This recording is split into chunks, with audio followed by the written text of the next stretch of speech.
Indiana Jones Adventure Temple of the Forbidden Eye is my personal favorite Disney ride and could be one of the best dark rides in the world.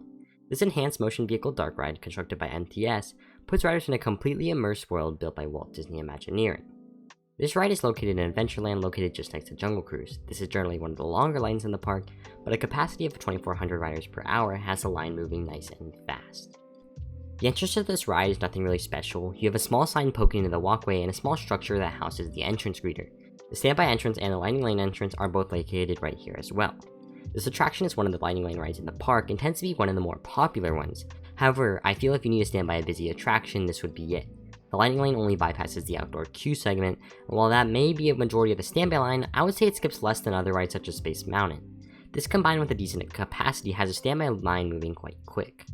Anyways, back to discussing the queue. Once you enter the line, there are outdoor switchbacks in front of the temple for standby riders to wait in. This whole area is super well themed and on the level you would expect from Disney. There's a real Mercedes-Benz truck that was used in the filming of Raiders of the Lost Ark sitting outside, and two small buildings with generators that are supposed to give off the look that they power the lighting in the temple. After the outdoor queue, you head into the physical temple. This begins with a room with a dome-shaped roof and a mural of Mara.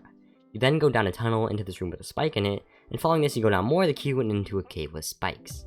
In this room, there's a piece of bamboo to the left of the walkway that you could tug on, and it is a hard tug. I have seen some GP try to do it and utterly fail. It takes a lot of force, and when it does trigger, it will play some audio cues. This is also the case in the next room where you have a guy mining for gems in the center. You could tug on the rope and an audio cue will play. Following this room, you have a short pre-show room that explains the storyline a bit. You then go up around in the track to the loading platform, which is located in the middle of the room. Throughout the entire queue, the lights flicker a little bit, and there are glyphs located along the walls pretty much the whole way out, and you can also translate them using a card, although I don't believe they pass them out anymore. Now that you're dispatched, I think it's a good time to explain the storyline. Basically, a summarized version is that a temple was found, and the student named Sala starts conducting tours and bringing in tourists. This temple is home to Marla, a magical deity that can grant three things: eternal youth, riches, or predictions of the future. A group of tourists gets lost inside this temple, and Indiana Jones goes in and looks for them. After a prolonged return, Sala starts the tours again in hopes to find the lost Indiana Jones. One thing you have to know is that you are not allowed or should not look into Marla's eyes because that would cancel your gift from him. This is what you're supposed to know going into the ride, but it's a little blurry and the general public doesn't really get the full storyline. You can mainly understand that Indiana Jones is lost in the temple, but that's really where it ends. Anyways, once dispatched, you take a turn into the first special effect of the ride. This one does not work. There are three doors to simulate the youth, riches, and the future, and you go through one of them. In current day, you always go through the middle one with different projections displaying your choice, but back then, the whole entire room would shift, so it's like you're going through different doors. It's hard to explain with words, but that's basically how it works. You then turn around and confront Marla, who has flames in one of his eyes. There's an audio cue for this with a noticeable beat drop. And every time I ride this ride, the audio is a bit behind with the cart, maybe by like 1 second, and it really pisses me off. It's just a me thing, especially because I love ride soundtracks. After your confrontation with Marla, you turn to the left and go into one of the faster parts of the ride, a cave full of skeletons. There are screams and music as you go through a very detailed set. There's even a skeleton that jumps at you on the left side, and as a kid I was so scared of this and the snake, so I always opted to sit in the middle row. Nowadays it's edge seat all day, and left side is preferable. Following the skeleton cave, you stop in a dark room and the headlights kick on. You then see a bunch of beetles and more continue to come out. There's some quick shots of air as you quickly come back around into the Marla room. This is another time where the audio is slightly off. The beat drop kicks in before you fully come around the corner pretty much every single time. And again, this is just a me thing, so I wouldn't worry about it too much. You then go down what looks like a rickety bridge. If timed correctly, and it usually is, the cart ahead of you appears to be coming straight at you. You then stop in the middle bridge and Marla fires some lasers from his eyes. Following this, you go into a scene about snakes with a giant animatronic snake on the right side of the track.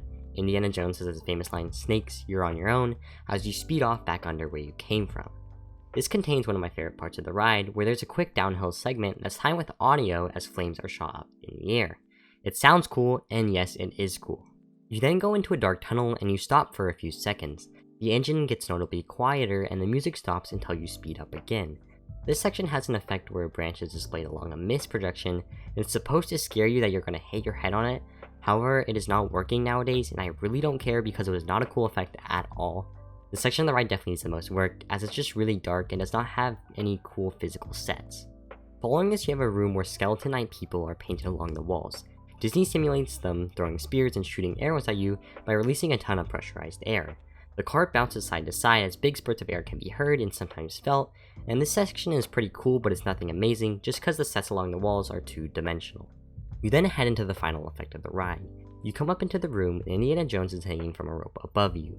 You then see a giant snowball rolling towards you as you appear to be going backwards, but you are really not. The whole room is just moving forwards. You then go towards the boulder and drop down as lights flash on it. I take back what I said before, this is definitely the coolest part of the ride. However, the last couple times I visited, this effect was not working and the boulder did not appear to be rolling closer towards you.